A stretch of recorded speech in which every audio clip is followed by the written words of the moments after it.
그럼 제가 실제로 이제 했었던 사례인데, 그분하고 이제 그런 제가 물어봤어요. 여쭤봤어요. 그 남편과 그렇게까지 어려움에도 불구하고 버티는 이유가 뭐냐. 그분도 그런 말씀을 하시더라고요. 그러면 이제 그분이 이혼하려고 여기 온 건 아닐 거란 말이에요. 제가 변호사도 아닌데. 그래서 첫 번째 해볼 행동을 저하고 같이 정하기 시작했어요. 뭐였냐면, 이분이 퇴근할 때 나 다녀왔어 라는 말을 5번 이상 한다. 왜 5번이냐면, 퇴근을 한다는 게 주 5일 근무거든요. 그러니까 퇴근할 때 나 다녀왔어 라는 말을 5번 한다는 얘기는 지금까지 대화를 안 했던 사람에게 있어서 대화를 시도해 보는 거잖아요. 그러다 보면 하루에 한 번이라도? 네, 하루에 한 번이라도. 그럼 나 다녀왔어 이렇게 반복을 하다 보면 남편도 뭐라고 할까요? 다녀왔어? 라는 말이 주어질 가능성이 크겠죠.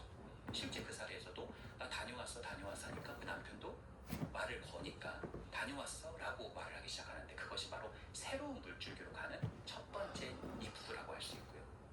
여기서 제가 구성한 게 뭐냐면, 퇴근할 때 나 다녀왔어 라고 구성을 하고, 또 출근할 때 여보 나 다녀올게 라고 말을 했다고 한번 해보죠. 근데 나 다녀올게 이것과 여보 나 다녀올게 이건 좀 다른 얘기잖아요. 조금씩 확장해 나가는 거예요. 그렇죠.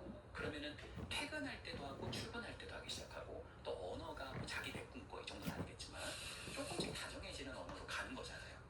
그것이 점진적인 관계 회복의 신호다라고 말씀드리고 싶습니다. 할 얘기 있으니까 여기 앉아봐가 아니라 네. 우리 어디 가서 얘기 좀 하자가 아니라 네. 최악이 그거라고 생각해요. 그래서 가족 모임을 하는데 아버지가 야 불만 있는 사람 돌아가면서 얘기해.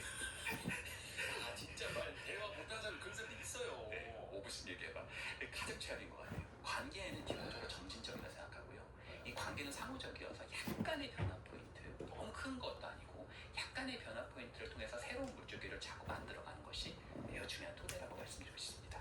회사에서도 부장님들이 그런 경우 있습니다. 네. 자 지금부터 우리 부서에 대한 불만사 한마디씩 해보도록 내가 다 개선해 줄 테니까 하지 말자는 얘기죠. 네. 근데 부부관계도 사실은 그렇다는 거고, 그렇죠.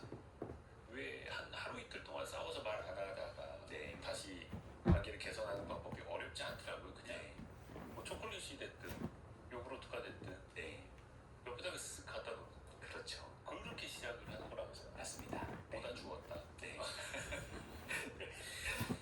어려운 게 아닌데 사실 관계라는 게 살짝만 어긋나가 네. 다시 되돌리기가 왜 그렇게 어려워 보이는데, 근데 또 그게 어려운 게 아니라는 거예요. 네. 또 아까 그 좋은 사람에 대한 이야기도 했었는데, 밤하늘의 빛 네. 같은 사람이 있다면서요. 어떤 존재예요? 어떻게 해줄 때 밤하늘의 빛이 되는 거예요? 저는 인간관계를 이렇게 만나는 사람이다 보니까, 관계를 만나다 보니까 네. 이런 걸 좀 알게 됐어요. 인간관계가 엄청난 위기이기도 하고 또 엄청난 스트레스가 되기도 하죠. 인간관계는 양날의 검이어서 나에게 있어서 행복의 원천이라고 생각해요. 사실 전 이렇게 좀 말씀드리고 싶어요. 내 인생에서 의미와 가치를 잃어버렸다면 의미와 가치를 찾는 방법이 하나 있다고 생각해요. 그건 바로 뭐냐면, 지금 집에 가서 내가 가장 사랑하는 존재의 눈동자를 보면 그 눈동자 속에서 내가 잃어버린 의미와 가치를 발견할 수 있을 거라고 생각해요. 저는요, 어렸을 때 이렇게 옥상에서 그런 고추도 막 말리고 콩도 말리고 했었던 판상 같은 게 있었어요. 거기 저는 이렇게 좀 누워가지고 이렇게 밤하늘의 별을 봤었던 그런 어린 시절이 있어요. 그래서 친척 형들도 오면 같이 누워서 보기도 하고, 또 저희 동네가 그래 좀 잘 보이는 또 지역이에요. 저는요, 밤하늘에 좀 빛나는 사람들이 있다고 생각하는데, 첫 번째가 쌍둥이 별 같은 사람이라고 생각해요. 이 쌍둥이 별은 뭐냐면, 그런 사람은 어떤 사람이냐면 아기가 잘 맞는 사람. 사람이 그렇게 많아도 아기가 이렇게 맞는 사람이 굉장히 흔치 않아요. 네. 그리고 아까 제가 부부 말씀드렸는데, 부부들 중에서도 싸워도 이 아기가 잘 맞는 분들 있잖아요. 공적이 잘 맞다고. 네, 이런 분들도 금방 풀려요. 맞아. 심지어 제가 놀랍게도 20년, 30년 된 부부들도 너무나 행복하고 서로를 아끼며 사랑하면서 살아가는 사람들을 보는데, 그것은 서로가 아기가 되게 잘 맞기 때문이에요. 반대로 둘은 개인적으로는 괜찮은 사람들이에요. 근데 아기가 안 맞으면 너무나 힘든 그런 갈등들이 많은 것을 저는 심심치 않게 목격을 합니다. 그런 점에서 쌍둥이 별과 같은 사람이 첫 번째고요. 두 번째는 달빛과 같은 사람이라고 생각해요. 제가 어떤 기관에서 이 얘기를 해봤거든요. 그 힘들다고 하면 뭐라고 하냐. 근데 거기 100% 여자였는데, 여성이셨는데 어떤 분이 저한테 삿대질을 하시더니 그러시는 거예요. 어쩌라고 그러시더라고요. 당신을 잃으셨나 봐요. 너무 화가 나셔가지고 제가 남편인 줄 아시고 어쩌라고 막 아니 그러시더라고요. 이현주 교수님 워낙 재연을 잘해가지고 제가 쫄아가지고 그다음부터 화가 많으셨나 보다. 네, 제가 좀 개그를 좀 더 해보겠습니다. 아 여보 나 좀 회사에서 힘든 것 같아. 그럼 아내가 뭐라 그래요? 나도 힘들어. 얼마나 힘들면 그러겠어요 또. 당신만 힘든 거 아니야. 난 더 힘들어. 솔직히 말해줄까? 우리 애들도 당신 때문에 힘들어. 솔직히 말하면 회사 사람들도 다 당신 때문에 힘들 거야. 아니 왜 그렇게 말하는 거야? 이건 달빛 같은 사람이 아니죠. 네. 달빛 같은 사람은 달빛은 항성이 아니잖아요. 그러니까 위성이잖아요. 그러니까 빛이 자신에게 있지 않죠. 그걸 비추는 사람이죠. 그러니까 빛은 그 사람에게 있고 그것을 반영해주는 사람. 그것이 달빛 같은 사람입니다. 스스로 빛은 못 내지만 네. 비추어주는 사람. 네. 세 번째가 저는 북극성 같은 사람이라고 생각합니다. 사실 북극성은 우리가 볼 때는 움직이지 않잖아요. 네. 그래서 예전부터 항해사들이 별로 굉장히 중요하게 봤죠. 그러니까 북극성 같은 사람은 뭐냐면 내 존재를 긍정해주는 사람. 어떤 면에서는 내가 바닥에 있을 때 나를 이렇게 붙잡아주는 사람들. 이런 사람이 저는 북극성 같은 사람이다. 제가 예전에 저희 아버지하고 그 물놀이를 하러 간 적이 있어요. 근데 물이 이게 제가 튜브를 타고 있었는데도 이게 발이 안 닿을까봐 너무 무서워가지고 이렇게 발을 이렇게 수그리고 있었어요. 근데 너무 무서워서 막 이제 입술이 떨리는 거예요. 아버지가 그걸 보시고 튜브에서 저를 꺼내셔가지고 이렇게 저를 딱 보시는 거예요. 제가 이제 무서워가지고. 근데 아버지가 내가 이렇게 잡고 있잖아. 야, 나 여기 허리춤밖에 안 와. 그러면서 원주야 발을 한번 뻗어봐. 한번 뻗어봐봐. 괜찮아. 깜빡이 좀 잡고 있잖아. 보이지? 그래서 제가 발을 이렇게 뻗었는데 발이 닿는 거예요. 그걸 확인할 때 아버지의 눈빛이 그것 봐. 아빠 말이 맞지? 라고 했을 때 그 안정감, 그 편안함, 이것이 북극성과 같은 사람들이에요. 어떤 면에서는 내가 정말 바닥을 칠 때 우리 자존감도 정말 썰물과 같이 빠져나갈 때가 있단 말이에요. 그럴 때도 어떻게 보면은 변함없이 나를 붙잡아주는 사람들. 이런 북극성 같은 사람은 우리 삶에서 절대 놓치지 말아야 되는 세 번째 사람이라고 말씀드리고 싶고요. 마지막은 유성과 같은 사람이라고 생각합니다. 유성. 떨어지는 유성. 네, 떨어지는 유성. 네.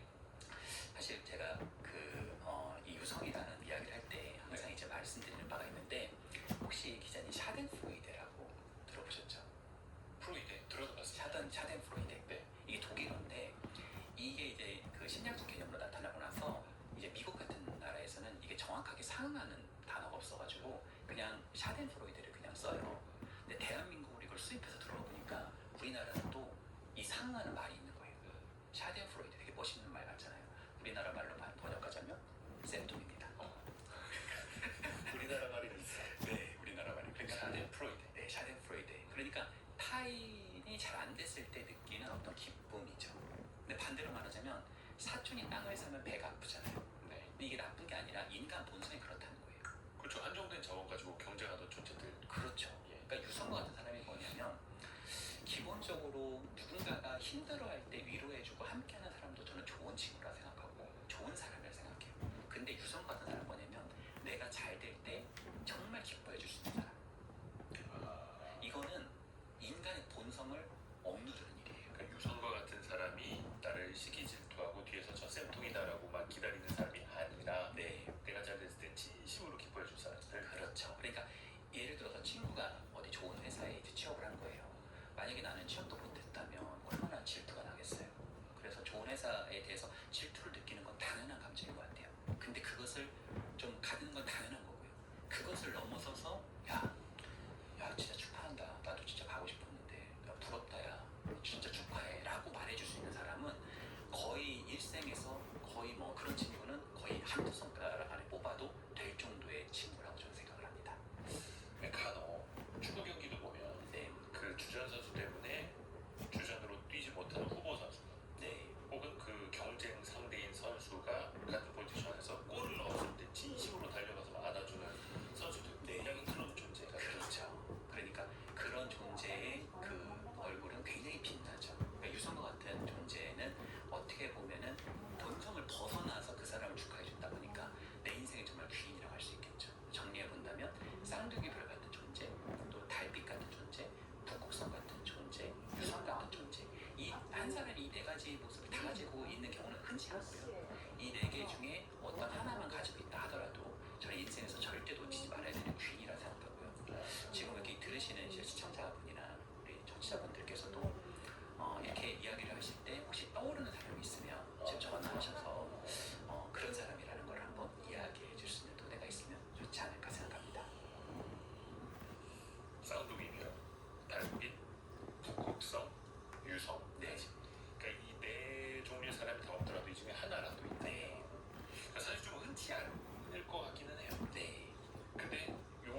것들이 내